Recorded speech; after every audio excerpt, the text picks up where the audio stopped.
বিদ্যাসাগর ক্ষুদিরাম মাতঙ্গিনীর জেলা মেদিনীপুর। মেদিনীপুর জেলা এখন দুটি জেলায় বিভক্ত। আজ আমি চলেছি পশ্চিম মেদিনীপুর জেলায় মেদিনীপুর শহরে। 30 এপ্রিল বুধবার সকালে সাঁতরাগাছি রেল স্টেশন থেকে আরণ্যক এক্সপ্রেসে চলেছি মেদিনীপুর। মেদিনীপুরে ট্যুর অ্যান্ড স্টেপস ট্রাভেল এজেন্সির অফিস উদ্বোধনে প্রধান অতিথি হিসাবে আমি আমন্ত্রিত। সেই প্রোগ্রাম সন্ধ্যায়। মেদিনীপুর পৌঁছে অনুষ্ঠানের আগে আমি চাইছি মন্দিরময় পাথরা ঘুরে নিতে। আমি তো ঘুরবই, আপনাদেরও ঘুরিয়ে দেখাবো। দেখতে থাকুন পুরো ভিডিওটা।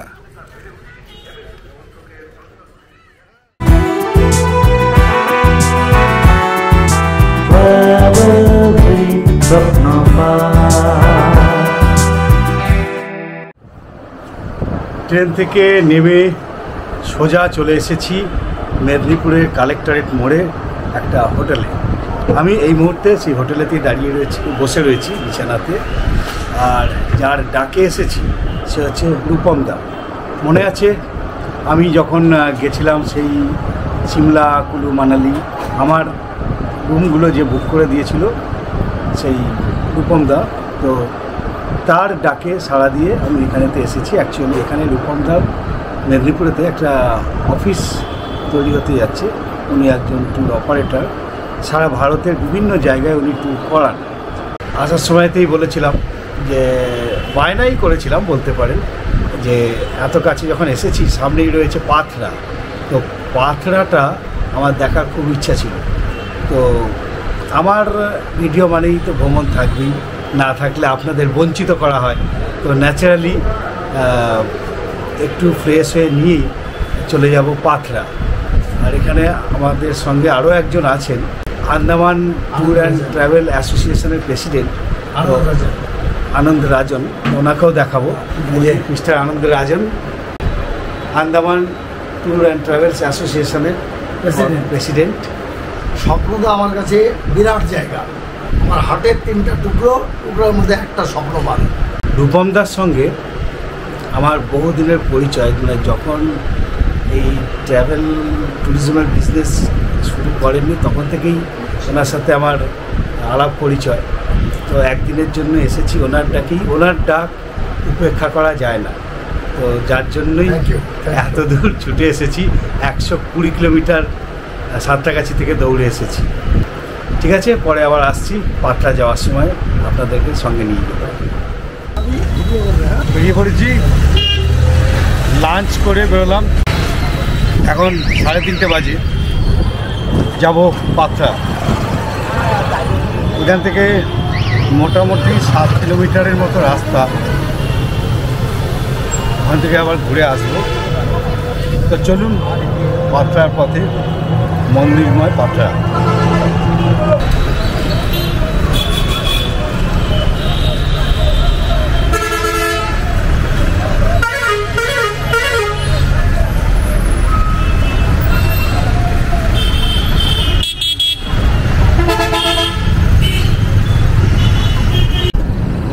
সোজা রাস্তা মেদিনীপুর থেকে খড়গপুর চলে গেছে, আর আমরা বাঁ দিকে রাস্তা ধরে ভিতরেতে ঢুকলাম। পাথরা অ্যাকচুয়ালি মেদিনীপুর আর খড়গপুরের মাঝামাঝি জায়গায় অবস্থিত। খড়গপুর থেকেও আসা যায়, তবে ডিস্টেন্সটা একটু বেশি হয়। আমরা মেদিনীপুর থেকে যাচ্ছি, যদিও মেদিনীপুরে কিছু কাজকর্ম রয়েছে। সন্ধ্যার দিকে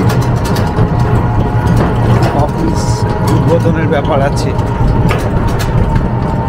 তাই আমরা মেদিনীপুর থেকেই যাচ্ছি। ট্রেনে খড়গপুর থেকে মেদিনীপুরের ডিস্টেন্স 20 কিলোমিটার।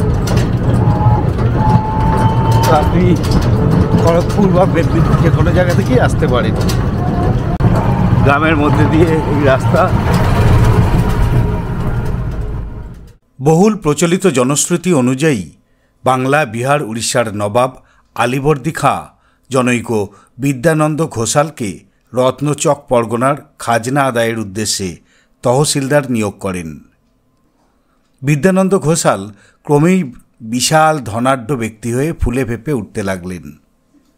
এর ফলে তিনি নবাব আলীবর্দী খাঁর বিষ নজরে পড়েন। হয়তো মুর্শিদাবাদের দরবারে উপঢৌকন পৌঁছে দেওয়াতে কিছু গাফিলতি হয়েছিল। নবাব হুকুম দিলেন হাতির পায়ের নিচে ফেলে বিদ্যানন্দ ঘোষালকে থেঁতলে দেওয়া হোক, কিন্তু মাহুত শত চেষ্টা করেও হাতিকে এক চুলও নড়াতে পারলেন না। হাতির এই মহানুভবতা দেখে নবাব আলীবর্দী খুশি হয়ে বিদ্যানন্দ ঘোষালকে তৎক্ষণাৎ মুক্তি দিলেন এবং তাকে পদোন্নতি দান করে রতনচক পরগনার শাসনকর্তা নিয়োগ করেন।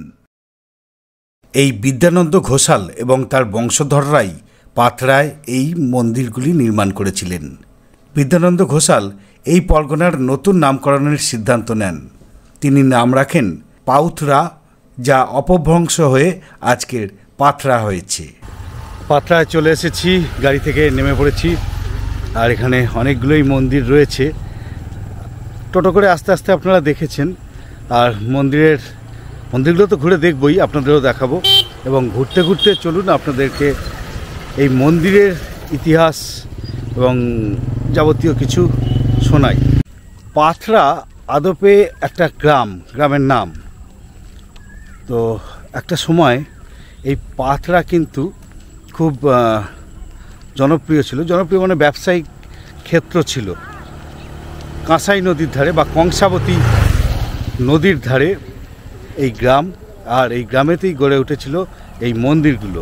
তাম্রলিপ্ত বন্দরের যখন রমরমা ছিল, মোটামুটি ধরে নিন 1700 শতকের দিকে, তো সেই সময়কার কিন্তু এই একটা একটা করে মন্দির গড়ে উঠেছে।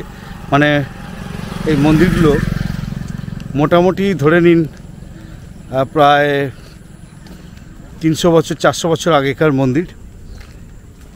মন্দিরে অধিকাংশই দেবদেবী নেই, কিছু আছে, পুজো হয়। আর ভেঙে চুড়েও গেছে অনেক। স্থানীয় লোকেরা এখান থেকে ইট পাটকেল সব খুলে খালে নিয়ে গেছে, দুরবস্থাও অনেক ক্ষেত্রে হয়ে গেছে। চলুন, সামনে একটা মন্দির আছে, সেটাকে দেখে নিই।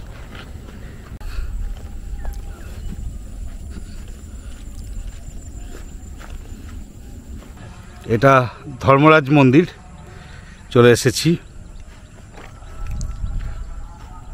5টি চূড়া বিশিষ্ট মন্দির। আর এইসব মন্দিরগুলো ভারতীয় পুরাতত্ত্ব বিভাগ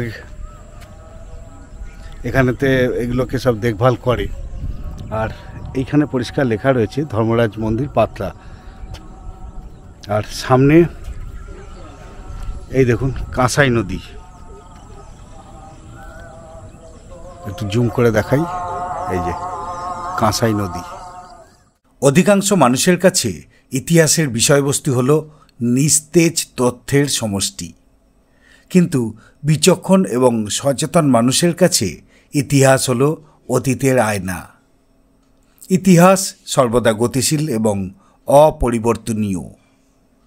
আমরা আজ পাথরায় এসেছি সেই আয়নায় অতীতকে দেখতে। কংসাবতী নদীর পাশে রাস্তার দুদিকে মন্দিরগুলি অবস্থিত। নবাবী আমলের তৈরি 34টি মন্দিরের অবস্থান এই পাথরা গ্রামকে জাতীয় পরিচিতি এনে দিয়েছে।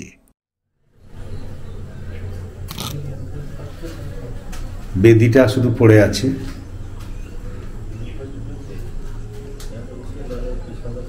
খিলান দেয়া মন্দির, 5 চূড়া বিশিষ্ট। এই যে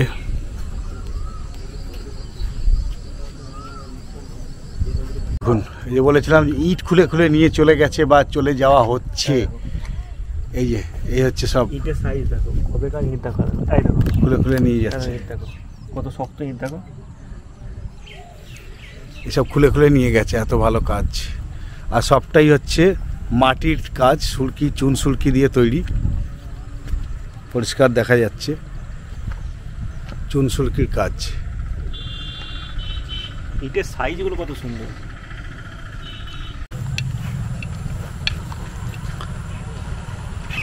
ধর্মরাজ মন্দিরটা দেখলাম, এখান থেকেই শুরু।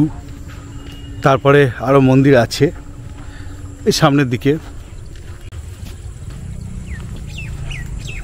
আমরা মেন রোড ধরে হেঁটে উঠবো। এই রাস্তা মেন রোডে গিয়ে উঠেছে। কাঁসাই নদীর দিক থেকে সব আমরা যাচ্ছি।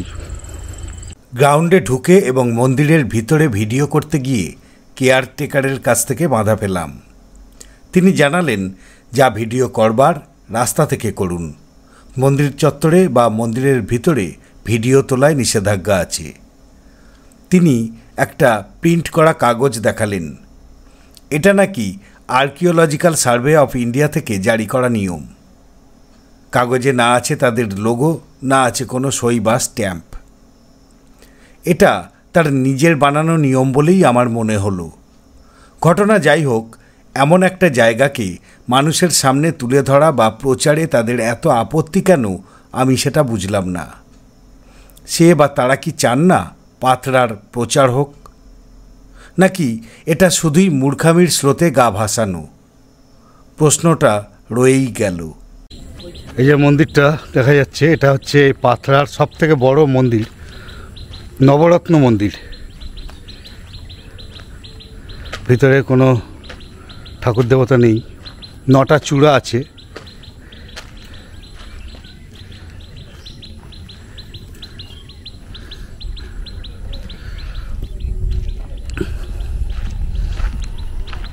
এদিকেও কিছু রয়েছে দেখতে পাওয়া যাচ্ছে,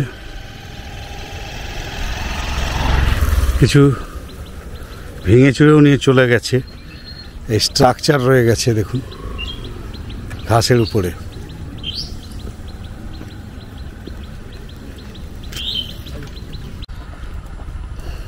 ভিতরটা ঘুরে এলাম। এটা হচ্ছে লক্ষ্মী জনার্দন আর কালাচাঁদ মন্দির, একসাথেই দুটো। আর এখানে আছে শিব মন্দির। রাস্তার দিক থেকে যতটুকু সম্ভব দেখাচ্ছি একটু বড় করে, ভিতর দিক থেকে ছবি তোলা নিষেধ, রাস্তা থেকে দেখাচ্ছি। আর এই যে ভিতটা দেখতে পাওয়া যাচ্ছে মন্দিরের পিছনে, এটা ছিল রাজবাড়ি বলুন বা জমিদার বাড়ি বলুন, যাই হোক। আর পিছনে ওই যে বড় একটা স্ট্রাকচার দেখতে পাওয়া যাচ্ছে, বা তারও পিছনের দিকে আরও কিছু ভিত রয়েছে, জঙ্গল হয়ে গেছে। ওইটা কিন্তু পুরোহিতেরা থাকতো। এইখানে আরও অনেক ছিল। একখানা ছোট্ট দেওয়াল দেখতে পাওয়া যাচ্ছে এক টুকরো, ওই যে মন্দিরের পিছনে। সামনে শিব মন্দির। পাথরার প্রাচীন এই মন্দিরগুলো স্রেফ কালের গর্ভে হারিয়ে গিয়েছিল। স্থানীয় বাসিন্দা পশ্চিম মেদিনীপুর জেলার চুয়াডাঙ্গা উচ্চ বিদ্যালয়ের প্রাক্তন শিক্ষাকর্মী মোহাম্মদ ইয়াসিন পাঠান কালের গর্ভ থেকে টেনে বার করে আনেন পাথরার এই প্রাচীন মন্দিরগুলিকে।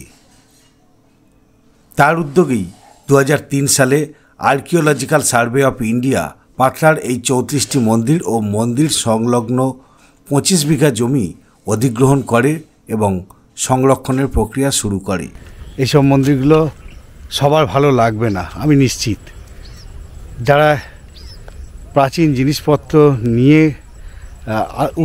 আগ্রহী, উৎসাহী, ইতিহাস নিয়ে উৎসাহী, কিছু জানতে চান, দেখতে চান, তাদেরই এটা ভালো লাগবে। এবং আমি বলবো তারা এখানে তো অবশ্যই আসুন।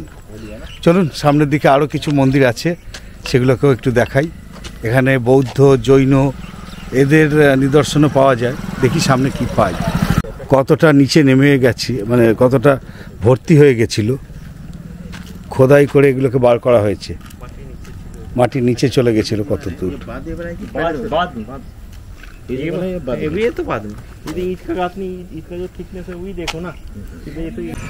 যেমন এর সাল আছে, এইটা কোনো অক্ষত, অক্ষত সালও আছে, ওই মাঝে লেখা আছে, এর মধ্যে ইয়ে আছে, ওখানে লেখা আছে। কত লেখা আছে বলো তো ওখান থেকে পড়ে। আপনি সামনে 1749 শতাব্দ।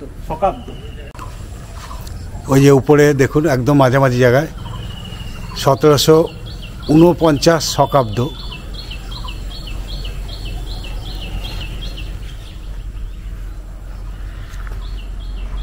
এগুলো সব বিষ্ণুর অবতার, সব লেখা রয়েছে। টেরাকোটার কাজ রয়েছে এখানেও তাই।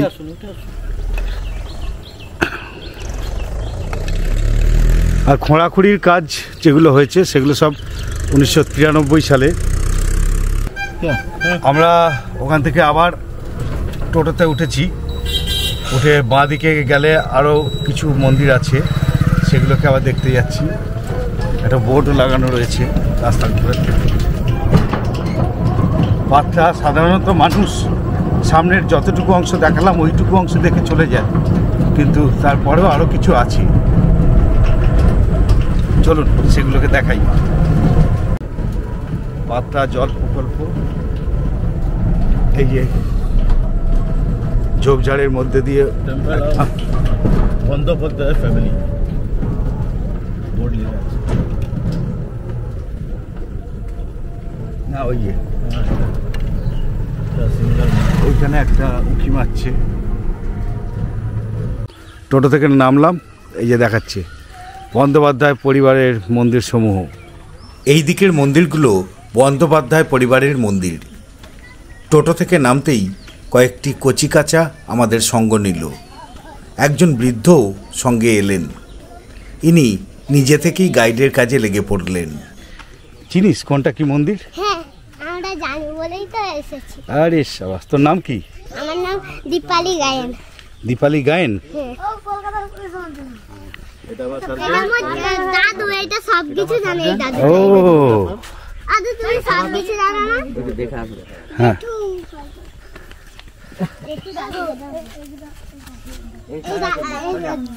এই যে সামনে জেঠুটা প্রতিদিন সব কিছু দেখাতে পারে, মানে যারা বাইরে থেকে লোক আসে তারা দেখে। এখানে পরপর 3টে মন্দির রয়েছে।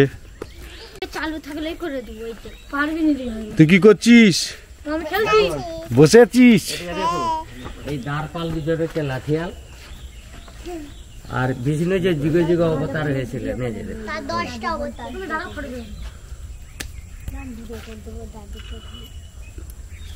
আর এই যে শিবের কানে যে ধুতরা ফল থাকে, দু কানে দুটো, আর ফুল এই যে দেখুন নিচে, এই যে দুটা ফল, হ্যাঁ ফুল, কদম ফুল মনে হচ্ছে। না ধুতরা ফল, দুটা ফল আর দ্বারপাল।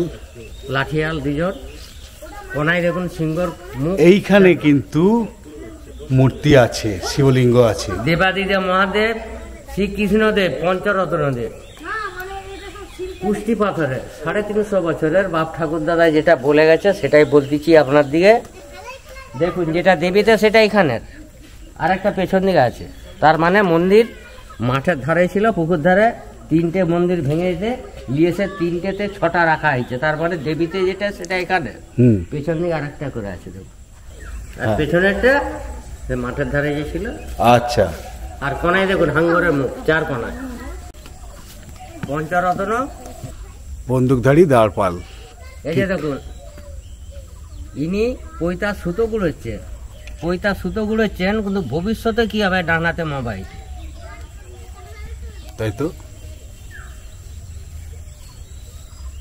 ভবিষ্যতে মোবাইল, যে সময় এটা তৈরি হয়েছে তখন মোবাইল ছিল না, ভবিষ্যতে কি হবে সেইটা এখানে কিন্তু রয়েছে। হ্যাঁ কানে মোবাইল, হ্যাঁ, সানাই বাজাচ্ছে, রাধা কৃষ্ণ আর টেরাকোটার কাজগুলো সব ভেঙে গেছে। পারছেন উনি পৈতা সুতো গুলোচ্ছে, ডান হাতে মোবাইল, তারপর রাধা কৃষ্ণ, তারপরে বাকি যেটা আছে আছে, আর বাকি বাংচু।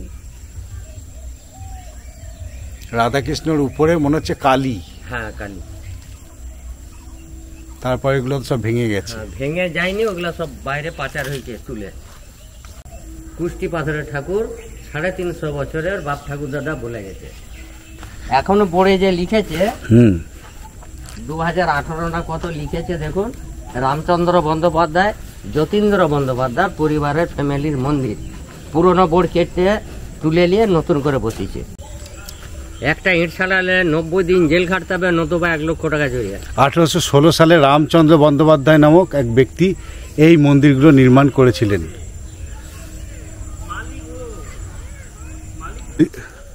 এখানেও আরো মন্দির রয়েছে। কাছারি বাড়ি 4 ভাগের 1 ভাগ আছে, 3 ভাগ ধ্বংস। এটা নাকি কাছারি বাড়ি ছিল বলছেন। 4 ভাগের 1 ভাগ আছে, 3 ভাগ ধ্বংস। আর তার সামনে একটা ছোট্ট মন্দির, দুর্গা মণ্ডপের মতো দেখতে লাগছে। কিন্তু কুষ্টি পাথরের ঠাকুর আছে। এটা কি আছে, কি ঠাকুর? দেখুন ওই কুষ্টি পাথরে শিবলিঙ্গ। আচ্ছা, শিব ঠাকুর আছে। পুজো হয় না? রোজ পুজো হয়, 365 দিনই পুজো হয়। আমি ঝাড়খণ্ড যাই দুধ দেই। আপনিই দেন? আর আমার দাদা পুজো করে। আচ্ছা, দেবাশিস আপনার নাম? বন্দ্যোপাধ্যায়। আপনার নাম? আমার দাদার নাম দেবাশিস বন্দ্যোপাধ্যায়, আমি অশোক দোলই। এখানে বন্দুকধারী থাকতো প্রত্যেকটা ক্যামেরায়, ইনারা ফেল করলে উপর থেকে তখন কামান দাগা হতো। আর এইটা দলিল, এই লেভেলে এটা দলিল, ও ধ্বংস। মানে এখানে তো বারান্দা টারান্দা কিছু ছিল? হ্যাঁ, বারান্দায় ছিল এই লেভেল। এইটা আচ্ছা, এইটাই রথের সারথি থাকতো, ঘোড়া থাকতো পিতলের, 5 চূড়া রথ ছিল, সব ধ্বংস। এইটা বৈঠকখানা। এটা হচ্ছে বৈঠকখানা। বৈঠকখানা এটা একতলা, ওটা দোতলা। হ্যাঁ, দোতলা তো ভেঙে চলে গেছে। ধ্বংসর পথ হচ্ছে যে বিদ্যুৎ পড়ে পড়ে ফেটে পড়েছে। বিদ্যুৎ পড়ে না, গাছের শিকড়?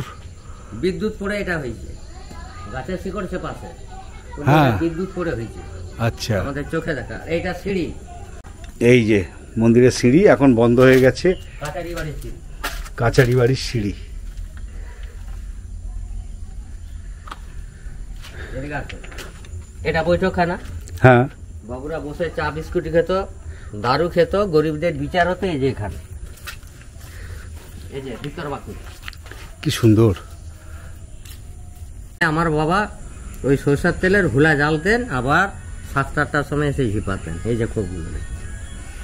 আপনার বাবা কি এই জমিদার বাড়িতে চাকরি করতেন? হ্যাঁ, কাজ করতেন। আচ্ছা, সেটা কত বছর আগে? 40 বছর আগে। খান্দু দোলই আমার বাবার নাম, ঈশ্বর মৃত।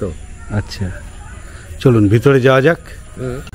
পেছনটা ধ্বংসর কারণটা কি বলছি দেখুন, এই যে ঢালাইটা এটা নষ্ট হয়ে গেছে। পেছনটা দুর্গা মন্দির ছিল, শীতলা মন্দির ছিল, লক্ষ্মী ভান্ডার ছিল, সব ধ্বংস। এইখানে 3টে ছিল, দুর্গা মন্দির, তিনটে, শীতলা মন্দির, দুর্গা ভান্ডার, লক্ষ্মী ভান্ডার। লক্ষ্মী ভান্ডার। মানে ধানের হামার। আচ্ছা আচ্ছা, বুঝতে আছে, সব ধ্বংস। এটা ভিতর বাকুর। আমরা এখন যাচ্ছি নিচে হলে। এই যে দেখুন, যখন রথ হতো ইনাদের কুটুমজন এখানে নিচে তলায়, উপর তলায়, 3 তলায় খেতেন, আর আমাদেরকে ওখানে খেতে দিতেন। এই বাইরে? হ্যাঁ, বাইরে। আর ইনাদের কুটুমজন সব উপরে, নিচে তলা, উপর তলা, 3 তলা। এ তো 2 তলা দেখতে পাওয়া যাচ্ছে। হ্যাঁ, দেখাচ্ছি। এটা দক্ষিণ তো, এটা দক্ষিণ, এটা পশ্চিম, এটা পূর্ব, এটা উত্তর। এদিকে আসুন, এদিকে আসুন। দেখুন 3 তলা, শালকাঠের বর্গা করি টালি ইটের ছাদ আছে। হ্যাঁ আছে। হ্যাঁ। আচ্ছা, পূর্বে আর পশ্চিমে মানে একটা তলা পুরো ধ্বংস হয়ে গেছে। হ্যাঁ, এদিকটাতে যাওয়া যাবে তো? এদিকে আসুন। উপরে যাওয়া যাবে না, উপরে যাওয়া যাবে না। গ্যাস হয়ে গেছে। এই যে এখান থেকে 3টে তলা পরিষ্কার দেখা যাচ্ছে। এই যে এই 3 তলা, 2 তলা, আর এই হলো 1 তলা। এই যে দেখুন, এই যে পশ্চিমে যে আপনি এদিকে আসুন, ভালো আছে। এইটা পশ্চিমে যে ধর্মা রানীপুকুর, যে MLA দিনের রায় এখন ধর্মা, বুঝতে পারছেন, গোপ। এইটা পশ্চিমে সুড়ঙ্গর পথ। আর একটা উত্তরে আছে, ওই যে উত্তর একটা আছে, ওটা নাটা জলিয়ার পথ। এটা কি উপরে যাওয়া যাবে নাকি, না এটা সুড়ঙ্গ পথ? সুড়ঙ্গ, এটা পশ্চিমে আর ওইটা উত্তরে। আর ওইটা 3 তলা, ওটা সিঁড়ি। ওইটা এইটা হচ্ছে সুড়ঙ্গ পথ, আর ওইটা হচ্ছে উপরে ওঠা সিঁড়ি, তার পাশে যেটা দেখা যাচ্ছে। হ্যাঁ, আর উত্তরে আছে আমরা নাড়াজল যাওয়ার পথ। উত্তরে একটা গোর রাগুন আছে, দেখুন। সুড়ঙ্গ পথ দুটো নামে যাচ্ছে, একটা বাঁ দিকে গেছে, ক্যামেরায় উঠছে না হয়তো। এই সুড়ঙ্গ পথটা কেন? সুড়ঙ্গ পথটা হচ্ছে আপনার, যখন হিন্দু মুসলমানের দ্বন্দ্ব হতেন, তখন ইনারা তালা লাগিয়ে দিয়ে নিচে ওদিকে যাবেন না, নোংরা আছে বাপ, তখন নিচে দিয়ে ইনারা ছেলে মেয়ের দিকে নিয়ে হাবা হতো। আচ্ছা, পালিয়ে যাওয়ার জন্য? হ্যাঁ, পালিয়ে যাওয়ার জন্য। আর দেখুন 30 ইঞ্চির দেয়াল, চুনসুরকির গাঁথনি, 350 বছরের ঘর একই আছে। বাচ্চারা খেলবে। কি বানাচ্ছিস? মন্দির। হ্যাঁ, মন্দির বানাচ্ছে। মন্দির বানাচ্ছিস? 30 বছর আগে এই ঠাকুর চুরি করতে এসেছিলেন। দেখুন, 4 জন এসেছিলেন টাটা সোমালিয়ে। একটা ঠাকুর বাইরে পাচার করতে পারলে 3.5 থেকে 4 লক্ষ টাকা দাম। জ্যাংড়োর দিয়ে ভাঙার সময় ওনার মুখ দিয়ে রক্ত উঠে, ঠাকুর তুলতে পারে না, ওনাকে ঘাড়ে করে নিয়ে হাবা। ওই যে দেখো, এটা কবে এটা 40 বছর। কাটা শুরু হয়ে আসছে। আমাকে তুলে নিয়ে আসতে বলে আমি তো যাবনি, বলে না গেলে তোমাকে চালিয়ে দিই। আপনাকে বনের রাত্রেবেলা বাড়ি থেকে তুলে নিয়ে এসছে হ্যাঁ এই ভাঙার জন্য? হ্যাঁ, ঠাকুর নিয়ে যাবো, চলুন দাঁড়াবে। এ আপনার নিজের দেখা হ্যাঁ অলৌকিক ঘটনা। হ্যাঁ, এদিকে আসো। আপনারা যে কাঁসাই ধার থেকে নেমে আসছেন, হ্যাঁ ওই কাঁসাই ধার থেকে হ্যাঁ সেই লেভেল এটা, এই যে নিচের লেভেল, হ্যাঁ, কাঁসাইয়ের লেভেল এটা, বলুন আপনি। কাঁসাইয়ের লেভেল এটা। এই মাটিটা হাঁটালে আর কলিজার থেকে বলেছে নিচে আরেক তলা আছে, গুপ্তধন আছে, একটা ইট ছাড়ালে 90 দিন জেল কাটতে হবে, নতুবা 1 লক্ষ টাকা জরিমানা। আর এটা হচ্ছে লাল 20 পয়সার ডিজাইন, যে পদ্ম ফুল ছিল 20 পয়সা, সেই ডিজাইন। রাসমঞ্চ, এইটা রাসমঞ্চ। রাসমঞ্চ যেটাই কৃষ্ণলীলা হতো। আচ্ছা, নিচে একদল ঘুরতো, উপরে একদল।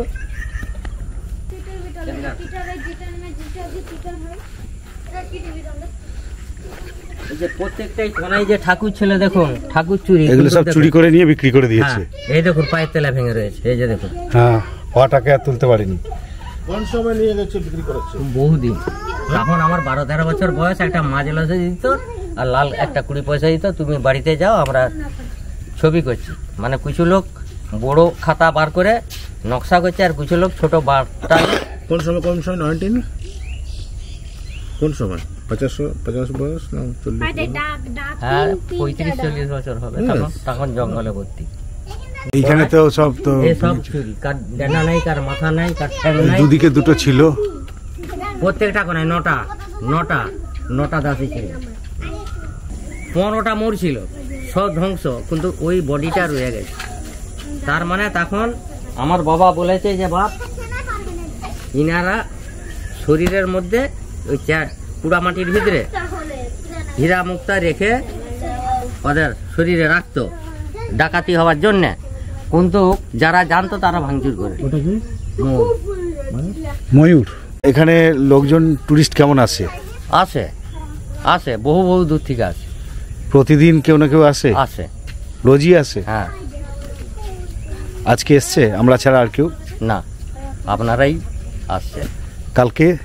কালকে এসেছিলে বাইক থেকে, কলকাতা থেকে। আমি যা দেখতে পাচ্ছি, এক তো প্রচারের অভাব, তারপরে যারা আসে তারা সামনের দিকে যে অংশগুলো শিব মন্দিরগুলো বা মূর্তিহীন যেসব মন্দিরগুলো দেখাচ্ছিলাম সেইখানটাই ঘুরেই চলে যায়, এইদিকে খুব কম আসে।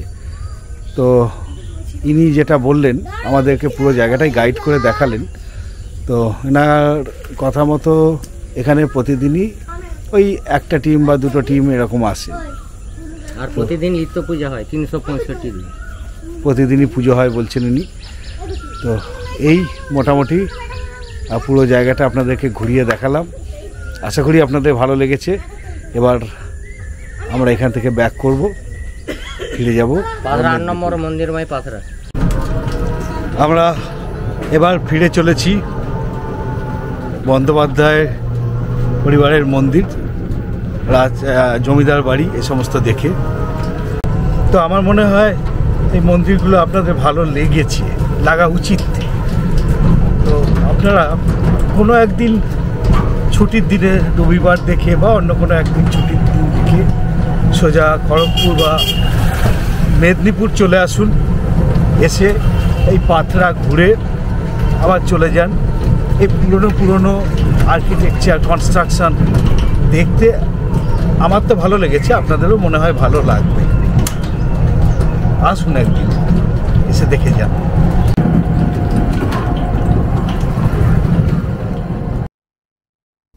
এই পর্ব আপনাদের কেমন লাগলো জানাবেন। ভালো লাগলে অবশ্যই একটা লাইক দেবেন। চ্যানেলটা যদি আপনার সাবস্ক্রাইব না করা থাকে, তাহলে এমন ভ্রমণমূলক আরও ভিডিও দেখার জন্য চ্যানেলটা এখনই সাবস্ক্রাইব করে রাখুন। একটা ট্র্যাভেল ভিডিও নির্মাণের জন্য প্রচুর অর্থের পাশাপাশি অনেকটা মোটিভেশনেরও প্রয়োজন হয়। আপনারা যেভাবে উৎসাহ দিয়ে চলেছেন তার জন্য আন্তরিক কৃতজ্ঞতা জানাই। এছাড়াও আপনারা জয়েন বোতাম ও থ্যাঙ্কস বোতামের মাধ্যমে আমাদের পাশে দাঁড়াতে পারেন। আপনারা ভিডিওগুলি দেখতে থাকুন, সঙ্গে থাকুন এই আবেদন রইল। ভালো থাকবেন, ধন্যবাদ।